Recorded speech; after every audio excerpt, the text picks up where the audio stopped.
আল্লাহ ও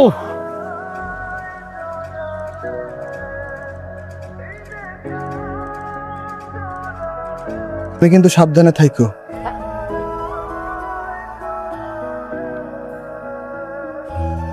গন্ধ।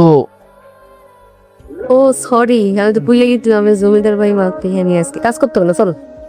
ওই ওই বুঝে গেছে। তো নাক থেকে নামান ডাকে রাখছেন কেন?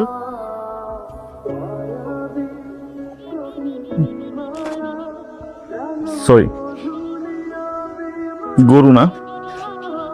ওইগুলা হুম, না না, এগুলো বিড়াল। ওই হয় না, মানে অনেক বড় বড়। আমার কি ওদেরকে পরিষ্কার করতে হবে? ওই সৌভাগ্য তো আপনার হয় নাই। তাহলে আবার আছে, ওগুলো পরিষ্কার করতে হবে। বলো। ওই ও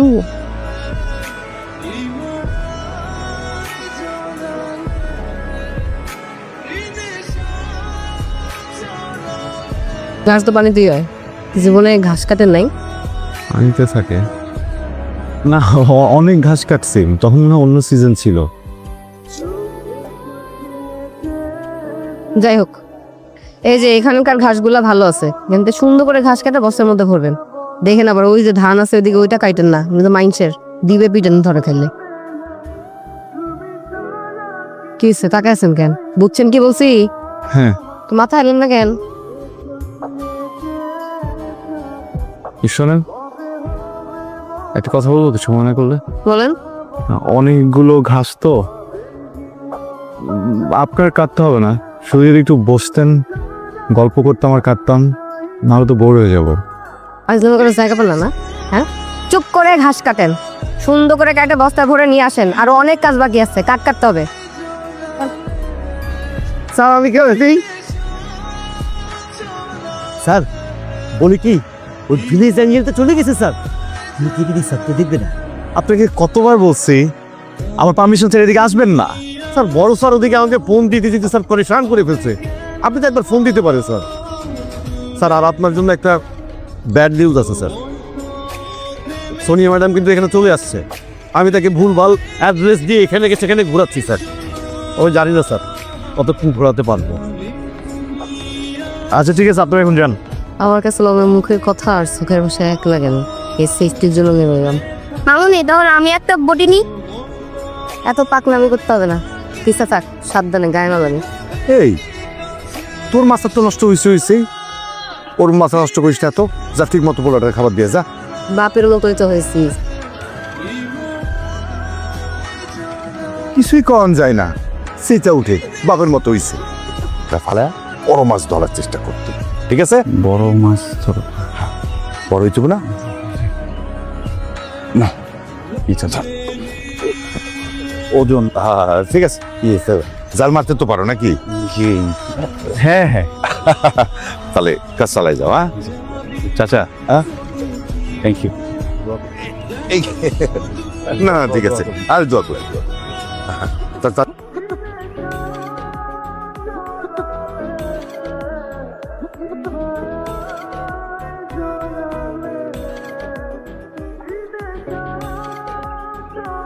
স্যার স্যার ওইটা ফালায় না স্যার, ওইটা ধরে। আর এই যে নিচে রাখা স্যার, এইটা ফালায়। কি করতেছেন? কিন্তু আপনি বকেন নি স্যার, তা আমাকে বলেন। কিন্তু সিবিতে উল্লেখ করি নাই, কিন্তু এইসব মাছ টাছ ধরা আমার জন্য স্যার গ্রামে চিন্ত। সাথে আমি বারবার করে আপনাকে বলছি যে আপনি আমার পারমিশন ছাড়া এদিকে ঢুকতেন। আপনার দেখে কেউ দেখে বলে মেসেজ করা লাগে না একটা। বস বিশ্বাস করেন, আপনাকে এত কষ্ট করতে দেখলে আমার ভীষণ কষ্ট হইতেছে। আপনি প্লিজ পরিবার আমাকে সব কিছু সরাসরি বলে দেন। আপনি যদি না পারেন পরিবার ম্যামের অ্যাড্রেসটা আমাকে দিয়ে দেন, মেল অ্যাড্রেস। আমি পরিবার ম্যামকে সব কিছু ইমেল করে দিয়ে দিচ্ছি। মেলটা একটু নোট করে নেন। হ্যাঁ, পরি ডট তোকে পানিতে চুবাই মারবে @gmail.com। স্টুপিড! মানি ব্যাগটা কি আপনার?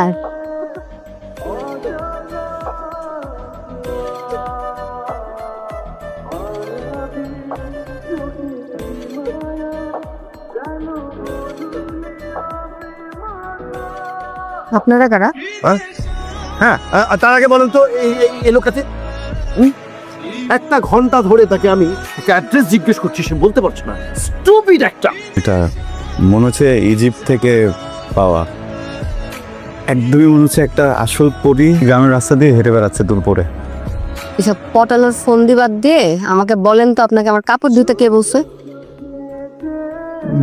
কাপড় কেউ না, নিজে থেকে ধুলাম। আপনার ভালো না লাগলে প্রবলেম নেই, আপনি আমাকে তাহলে মজুরি দিয়ে দিতে পারেন। কিছু মজুরি মজুরি টাকা পয়সা না, মজুরি দিতে পারবো না। টাকা কে চাইছে আপনার কাছে? তো অন্যভাবে মজুরি দিতে পারেন। একদম পানির মধ্যে নিয়ে চুকাবো। কি মনে হয় আমাকে? হ্যাঁ, কথাটা শেষ করি, মানে ভুল বুঝে এরকম রিয়েক্ট করার তো কিছু নাই। আমি বলতে চাইছিলাম যে গ্রামটা তো ঘুরে দেখাতে পারেন, তাই না? আসার পর থেকে শুধু কাজই করতেছি, গ্রামটা তো চেনা হলো না, দেখা হলো না। আচ্ছা ঠিক আছে, ভেবে দেখবো। আপনি এখন যান মাছ ধরো। Thank you.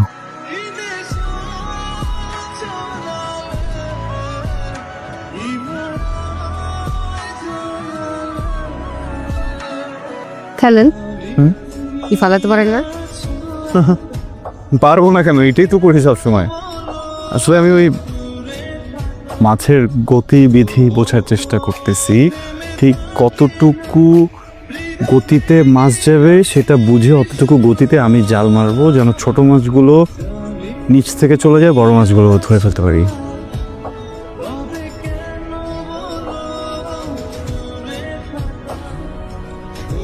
হুম